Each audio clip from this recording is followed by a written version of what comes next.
Hello everyone, আজকে আমার মেয়ের জন্মদিন উপলক্ষে একটা মিনি ব্লগ তোমাদের সাথে শেয়ার করছি। এই দেখো, এটা হলো আমার মেয়ের গিফট, যেটা আমি প্রায় ৩-৪ বছর ধরে টাকা জমিয়ে ওর জন্য কিনেছি। তো তোমরা বলো না এটাকে আবার শো অফ করছি, কারণ এটা আমার অনেক দিনের স্বপ্ন ছিল।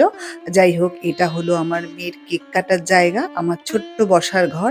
এটাকে আমি সুন্দর করে সাজিয়েছি, মানে রাত্রিবেলা সাজানো চলছিল, সেই সময় ভিডিওটা করেছি। বেলুনগুলো দেখতে পাচ্ছ ব্ল্যাক আর পিঙ্ক কালারের, কারণটা আমি বলছি একটু পরে কেন এটা ব্ল্যাক আর পিঙ্ক কালারের দিয়েছি।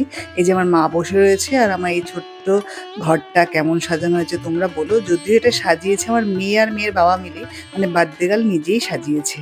আর এই যে এখানে চলে এসছে মিষ্টি, কারণ আমার শ্বশুর বাড়ি, ননদের বাড়ি এরা সবাই চলে এসছে, তাই সকাল সকাল একটু মিষ্টি মুখ আর সাথে গলা ভেজাবার জন্য একটুখানি কোল্ড ড্রিঙ্কস দিয়ে ওদেরকে আপ্যায়ন করে নিচ্ছি। আর এই ফাঁকেই মেয়ের বাবা গিয়ে কেক কিনে নিয়ে এসছে।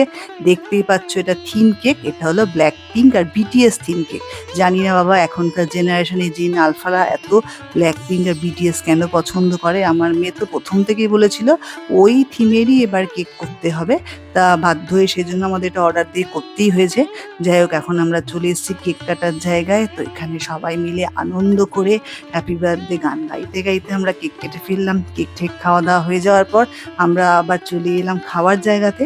তো অনেকজন লোক, যেহেতু প্রায় ২০-২৫ জনের ওপর লোক, তাই সবার জন্য আমার পক্ষে বাড়িতে রান্না করা সম্ভব নয় বলে আমি অর্ডার দিয়ে দিয়েছিলাম একটা ক্যাটারারকে, ওরাই খাবার সাপ্লাই দিয়ে গেছে।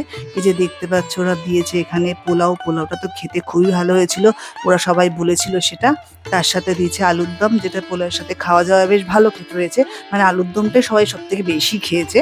আর এর সাথে ছিল কষা মুরগির মাংসটাও বেশ ভালোই খেতে হয়েছে, আর দিয়েছিল চাটনি।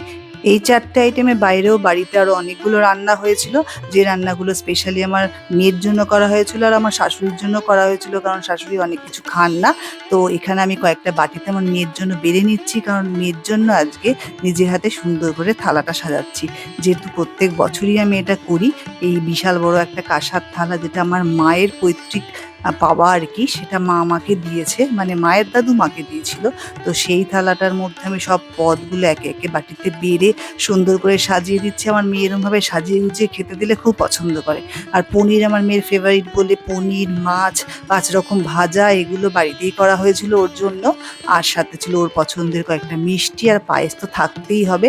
৪টি পায়েস সব কিছু দিয়ে সুন্দর করে আজকাল যেরকম ফুল দিয়ে সাজায় সেরকম সুন্দর করে সাজিয়ে দিলাম। আর ফেভারিট চকলেট দুটো সাথে দিয়েছি। তো থালা সাজানোটা আজকে কেমন হয়েছে তোমরা জানিও। আর সবশেষে তোমরা মন ভরে ওকে আশীর্বাদ করো, ও যেন জীবনে এগিয়ে যেতে পারে।